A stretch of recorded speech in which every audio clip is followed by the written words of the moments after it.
একাদশ শ্রেণীর বিজ্ঞান বিভাগের সুপ্রিয় শিক্ষার্থী বন্ধুরা, আশা করি তোমরা ভালো আছো, সুস্থ আছো এবং নিরাপদে আছো।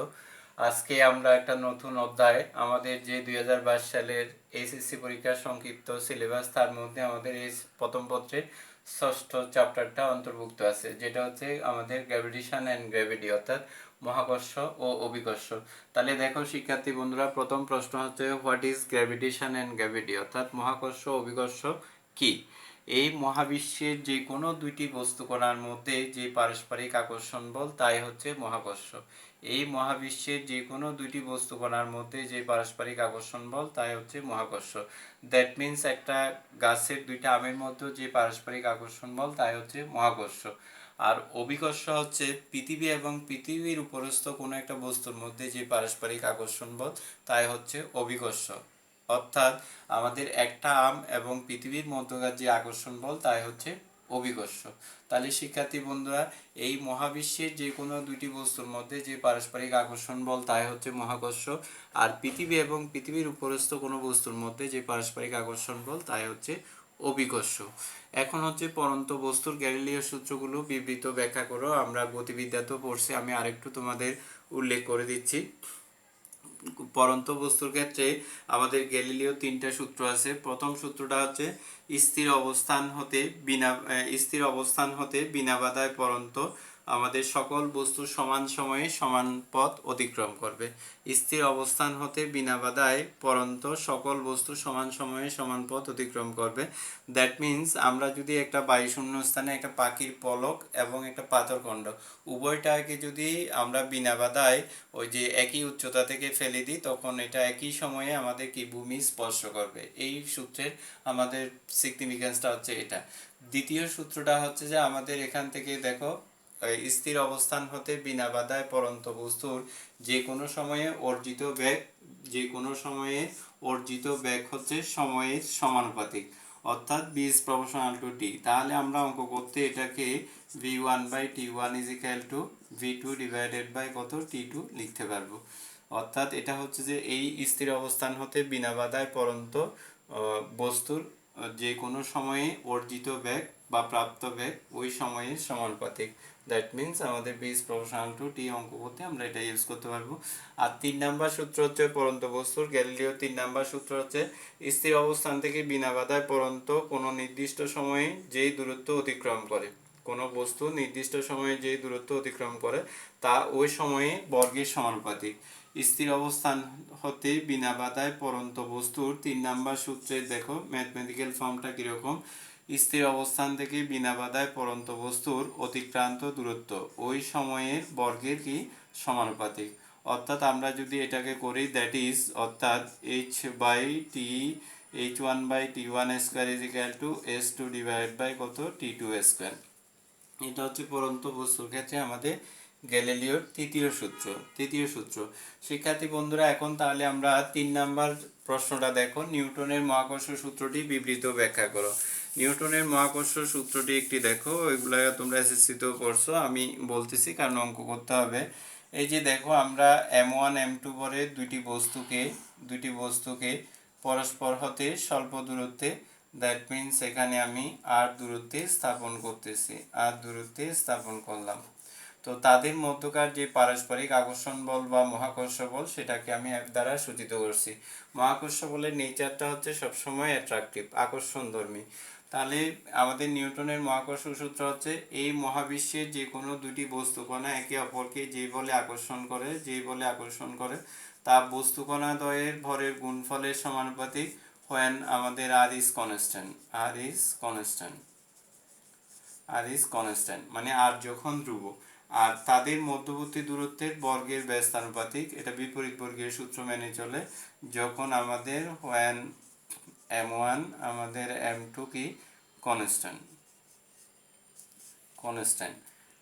তো এই যে আমি আবার বলি, দেখো এই মহাবিশ্বের বিজ্ঞানী নিউটনের মহাকর্ষ সূত্রটা হচ্ছে মহাবিশ্বের দুটি বস্তুকণা একে অপরকে যে বলে আকর্ষণ করে তা বস্তুকণা দ্বয়ের ভরের গুণফলের সমানুপাতিক এবং তাদের মধ্যবর্তী দূরত্বের বর্গের ব্যস্তানুপাতিক, এবং এই বল তাদের সংযোজক সরলরেখা বরাবর, অর্থাৎ বস্তুকণা দুটির সংযোজক সরলরেখা বরাবর ক্রিয়া করে। এই হচ্ছে মহাকর্ষ সূত্রের স্টেটমেন্ট। আমরা যদি এক্সপ্লেন করি তাহলে বলবো যে m1 এবং m2 ঘরের দুটি বস্তুকণা পরস্পর হতে r দূরত্বে স্থাপিত হলে তাদের মধ্যকার মহাকর্ষ বল আমাদের F হলে নিউটনের মহাকর্ষ সূত্র অনুসারে F is proportional to m1 m2 যখন দূরত্ব স্থির থাকে, F is proportional to 1/r² যখন m1 m2 অর্থাৎ বস্তুর ভরদ্বয় স্থির থাকে। তো দুইটাকে কম্বাইন করলে আমরা কি পাবো? F is proportional to আমাদের m1 m2 ডিভাইড বাই কত r²। F is proportional to m1 m2 divide by কত r²। তাহলে this implies F is equal to আমাদের g ওখানে m1 কত m2 ডিভাইড বাই কত r²। দিস ইকুয়েশন নাম্বার আমরা 1 দিলাম। এখানে g হচ্ছে একটা সমানুপাতিক ধ্রুবক, যেই সমানুপাতিক ধ্রুবক যেটাকে বলা হয় গ্র্যাভিটেশনাল কনস্ট্যান্ট বা মহাকর্ষীয় ধ্রুবক। আমরা এই পরবর্তী প্রশ্নে এটা নিয়ে ডিটেল আলোচনা করব। এখানে আমাদের g একটা সমানুপাতিক ধ্রুবক যেটাকে আমরা মহাকর্ষীয় ধ্রুবকই বলে থাকি, গ্র্যাভিটেশনাল কনস্ট্যান্ট। তাহলে এই সমীকরণটা আমরা পাইলাম F is equal to capital G m1 m2 divide by কত r²। শিক্ষার্থী বন্ধুরা দেখো এই প্রশ্ন এইটার যদি আমরা ভেক্টর ফর্মটা লিখি, ভেক্টর ফর্মে যদি এটাকে লিখতে যাই ক্যাপিটাল G এখান থেকে m1 কত m2 এখানে r³ divide by r unit vector, ঠিক আছে। আর ইউনিট ভেক্টর দিলে এখানে আমরা r² দেব। আর যদি আর একটু ভেঙে লিখি আমি m1 কত এখান থেকে m2 ডিভাইড বাই r³ আর এখানে দেব যে r ভেক্টর, কারণ r unit vector is equal to r vector divide by magnitude of r vector. তাহলে ওখান থেকে একটা আর এখানে r² r³ হবে। এই হচ্ছে যে আমাদের ভেক্টর ফর্ম। নিউটনের মহাকর্ষ সূত্রটির ভেক্টর রূপটি হচ্ছে এই, এমসিকিউর জন্য দরকার আছে, একটু দেখবে তোমরা। এর পরবর্তী আসো, এই যে বললাম এখানে জি সমানুপাতিক ধ্রুবক যেটাকে আমরা গ্র্যাভিটেশনাল কনস্ট্যান্ট বলে থাকি। তো এখন আসো মহাকর্ষীয় ধ্রুবক বলতে আমরা কি বুঝি। শিক্ষার্থী বন্ধুরা আমরা এটা মুখস্থ না করে আমরা চাইবো যে সমীকরণ থেকে এই সমস্ত সংজ্ঞাগুলো আমরা কি করতে, অনুধাবন করতে, বুঝতে। এই যে জি ইজ ইকুয়াল টু আমরা এফ কত r², তারপর এখানে m1 m2 লিখতে পারি, m1 কত লিখতে পারি, m2 লিখতে পারি। তো এখানে দেখো m1 এখানে m1 is equal two m2 is equal two যদি 1 হয়, r ইজ ইকুয়াল টু যদি 1 হয়, তাহলে g ইজ ইকুয়াল টু কত f, g is equal two কত f। দ্যাট মিন্স আমাদের একক ভরের দুটি বস্তুকে পরস্পর হতে একক দূরত্বে স্থাপন করলে এরা পরস্পরকে যেই বলে আকর্ষণ করে তাকে বলা হয় মহাকর্ষীয় ধ্রুবক। শিক্ষার্থী বন্ধুরা 4 নাম্বার যে কোয়েশ্চেনটা আমার, হোয়াট ইজ গ্র্যাভিটেশনাল কনস্ট্যান্ট অর্থাৎ মহাকর্ষীয় ধ্রুবক কি। তো মহাকর্ষীয় ধ্রুবকের সংজ্ঞাটা একটু দেখো। মহাকর্ষীয় ধ্রুবকের সংজ্ঞাটা হচ্ছে একক ভরের দুটি বস্তুকে আমি যদি উপরোক্ত সমীকরণে, এই সমীকরণে যদি আমি কি বসাই, m1 m2 is equal two 1 বসাই, r ইজ ইকুয়াল টু 1 বসাই, g is equal two f পাই, তাহলে বলতে পারবো যে একক ভরের দুটি বস্তুকে পরস্পর হতে একক দূরত্বে স্থাপন করলে এরা পরস্পরকে যেই বলে আকর্ষণ করে তাকে বলা হয় মহাকর্ষীয় ধ্রুবক। তাকে কি বলা হয়, মহাকর্ষীয় ধ্রুবক বলে। এখন আসো শিক্ষার্থী বন্ধুরা এর এককটা আমরা নির্ণয় করব। তাহলে এককটা এই যে ফোর্সের একক নিউটন, দূরত্বের একক মিটার স্কোয়ার, তাহলে দূরত্ব হচ্ছে দূরত্বের একক মিটার, আমাদের স্কোয়ার আছে এই জন্য মিটার স্কোয়ার বলছি। আর এখানে newton metre square per kilogram square, newton metre square per kilogram square, এই হচ্ছে একক। তাহলে এককটা হচ্ছে যে গ্র্যাভিটেশনাল কনস্ট্যান্টের মহাকর্ষীয় ধ্রুবকের এককটা হচ্ছে newton metre square per kilogram square, newton metre square per kilogram square. এরপর আসো ডাইমেনশনটা আমাদের এমসিকিউর জন্য খুব খুব খুব গুরুত্বপূর্ণ। যেমনটা আমাদের বোর্ড পরীক্ষায় তেমনি যে কোনো অ্যাডমিশন টেস্টে এটা খুবই গুরুত্বপূর্ণ একটা প্রশ্ন। আমাদের এখান থেকে ডাইমেনশন অফ ক্যাপিটাল জি অর্থাৎ মহাকর্ষীয় ধ্রুবকের মাত্রাটা তো মাত্রাটা আমি তোমাদের দেখো মুখস্থ করাচ্ছি স্যার, নির্ণয় করতে শেখাটাই হচ্ছে আসল, মুখস্থ করলে এটা মনে থাকবে না।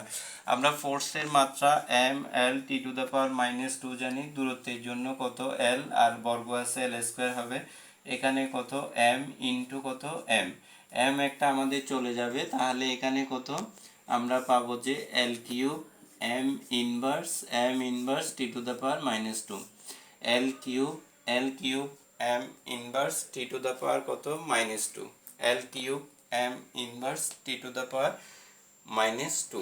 এই হচ্ছে যে আমাদের ডাইমেনশন, এই হচ্ছে যে আমাদের মহাকর্ষীয় ধ্রুবকের ডাইমেনশন ইকুয়েশন, মাত্রার সমীকরণ। এখন দেখো শিক্ষার্থী বন্ধুরা আমরা পাঁচ নাম্বার যে কোয়েশ্চেন, গ্রহের গতি সম্পর্কিত কেপলারের সূত্রগুলো বিবৃত করো। এইগুলো একটু ভালো করে পড়বে, নতুন আমাদের এগুলো আমাদের কি করতে হবে, পরীক্ষা জ্ঞানমূলক প্রশ্নের জন্য খুবই ইম্পর্টেন্ট। খুবই ইম্পর্টেন্ট হচ্ছে যে আমাদের গ্রহের গতি সম্পর্কিত কেপলারের সূত্রগুলো। গ্রহের গতি সম্পর্কিত কেপলারের কয়টা সূত্র আছে? আমাদের তিনটা সূত্র আছে। প্রথম সূত্রটা হচ্ছে যে দেখো, প্রথম সূত্রটাকে আমরা কক্ষপথের সূত্রই বলে থাকি। কক্ষপথের সূত্রই বলে থাকি। আমি একটু চিত্র অঙ্কন করে তোমাদের বুঝাই দিই। দেখো, এই যে একটা আমাদের এখান থেকে কি উপবৃত্ত, ঠিক আছে, এটা একটা মনে করো উপবৃত্ত। যে উপবৃত্তের দুইটা ফোকাস বিন্দু, একটা হচ্ছে যে এফ আর একটা হচ্ছে এফ প্রাইম, ফোকাস বিন্দু বা নাভিবিন্দু। একটাকে এফ ধরলাম, আরেকটাকে কত ধরলাম, এফ প্রাইম ধরলাম। উপবৃত্তের দুটি ফোকাস বিন্দু এফ এবং এফ প্রাইম ধরলাম। তো এখানে দেখো, প্রথম সূত্রকে আমরা কক্ষপথের সূত্রই বলে থাকি। সেটা হচ্ছে প্রতিটি গ্রহই সূর্যকে উপবৃত্তের ফোকাসে রেখে যেই পথে পরিভ্রমণ করে সেই পথটা হচ্ছে উপবৃত্তাকার। অর্থাৎ আমি যদি একটু সাজিয়ে বলি, প্রতিটি গ্রহই সূর্যকে একটি ফোকাসে রেখে উপবৃত্তাকার কক্ষপথে ঘুরে। অর্থাৎ এই ফোকাস বিন্দু দুইটার যে কোনো একটাতে যদি সূর্যের অবস্থান হয়, তাহলে সূর্যকে কেন্দ্র করে অন্যান্য গ্রহগুলো যে আবর্তিত হয়, ওই গ্রহের আবর্তন পথটা হচ্ছে উপবৃত্তাকার। এটা হচ্ছে প্রথম সূত্র কেপলারের, এটা কক্ষপথের সূত্র। দ্বিতীয় সূত্রটা হচ্ছে যে দেখো আমাদের ক্ষেত্রফলের সূত্র। শিক্ষার্থী বন্ধুরা দেখো, মনে করো এই যে এফ এ সূর্যের অবস্থান, একটা গ্রহ এতে অবস্থান করতেছে, ঠিক আছে।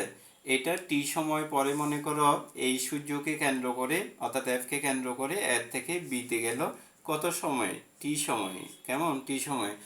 যদি একই সময়ে এফকে কেন্দ্র করে সি থেকে একটা গ্রহ সি অবস্থান থেকে যদি আমাদের ডি অবস্থানে যায় একই সময়ে, তাহলে দ্বিতীয় সূত্র অনুসারে এখানে এ এফ বি অংশের ক্ষেত্রফল এ এফ বি অংশের ক্ষেত্রফল is equal to C F D অংশের ক্ষেত্রফল সি এফ আমাদের ডি অংশের ক্ষেত্রফল এ এফ বি অংশের ক্ষেত্রফল is equal to C F D অংশের ক্ষেত্রফল। এটা হচ্ছে দ্বিতীয় সূত্র। তাহলে আমি বলি স্টেটমেন্টটা, বলবো যে ক্ষেত্রফলের সূত্রটা হচ্ছে গ্রহ এবং সূর্যের সংযোজক রেখা। এই যে গ্রহ এবং সূর্যের সংযোজক রেখা সমান সময়ে সমান ক্ষেত্রফল অতিক্রম করে। অর্থাৎ যে এতে অবস্থিত গ্রহটা এফকে কেন্দ্র করে, সূর্যকে কেন্দ্র করে, এই যে ফোকাস বিন্দুতে সূর্যের অবস্থান ধরছি, সূর্যকে কেন্দ্র করে টি সময়ে বিতে গেছে, একই সময়ে সিতে অবস্থিত গ্রহটা যদি সূর্যকে কেন্দ্র করে ডিতে যায়, তাহলে এখানে এ এফ বি এবং সি এফ ডি অংশের ক্ষেত্রফল আমাদের সমান। এটা হচ্ছে ক্ষেত্রফলের সূত্র, দ্বিতীয় সূত্রটা। আর তৃতীয় সূত্রটা হচ্ছে দেখো আমাদের এখান থেকে আবর্তনকালের সূত্র বা পর্যায়কালের সূত্র। প্রতিটি গ্রহের আবর্তনকালের বর্গ, সূর্যকে কেন্দ্র করে গ্রহগুলো যে আবর্তিত হচ্ছে, প্রতিটি গ্রহের আবর্তনকালের বর্গ সূর্য হতে গ্রহের গড় দূরত্বের ঘনফলের সমানুপাতিক। এই যে সূর্য থেকে গ্রহের গড় দূরত্বকে যদি আমরা ক্যাপিটাল আর দ্বারা সূচিত করি, তাহলে প্রতিটি গ্রহের আবর্তনকাল বা পর্যায়কালের বর্গ হচ্ছে সূর্য হতে গ্রহের গড় দূরত্বের ঘনফলের সমানুপাতিক। শিক্ষার্থী বন্ধুরা, এই তৃতীয় সূত্রটা আমাদের খুবই গুরুত্বপূর্ণ অঙ্কের জন্য। আমরা অঙ্কের জন্য এটাকে T1 square divide by R1 cube is equal to T2 square divided by আমাদের কত, R2 কিউব এই আকারে লিখতে পারবো। এখান থেকে তোমরা আরো বুঝতে পারবে যে যত সূর্য এবং গ্রহের ব্যাসার্ধ যদি আমাদের হ্রাস পায়, তাহলে আমাদের যে এখন 365 দিনে 1 বছর হচ্ছে, তখন এখান থেকে বৎসরের দৈর্ঘ্যটাও কি হবে, হ্রাস পাবে, মানে আরো কম দিনে বৎসর হবে। এটা আমাদের অনুধাবনের প্রশ্নের এবং অঙ্কের জন্য আমাদের দরকার এই তৃতীয় সূত্রটা, আবর্তনকালের সূত্র। আমি আবার বলি, প্রতিটি গ্রহের আবর্তনকালের বর্গ সূর্য হতে গ্রহের গড় দূরত্বের ঘনফলের সমানুপাতিক। অঙ্ক করার সময় আমরা এটাকে অর্থাৎ এখান থেকে T1 square divide by R1 cube is equal to T2 square divide by R2 cube এই ফর্মে আমরা লিখব। ধন্যবাদ সবাইকে। আজকে এই পর্যন্ত। আগামী দিন আবার নতুন টপিক নিয়ে তোমাদের সাথে দেখা হবে। সবাই সুস্থ থাকো, ভালো থাকো।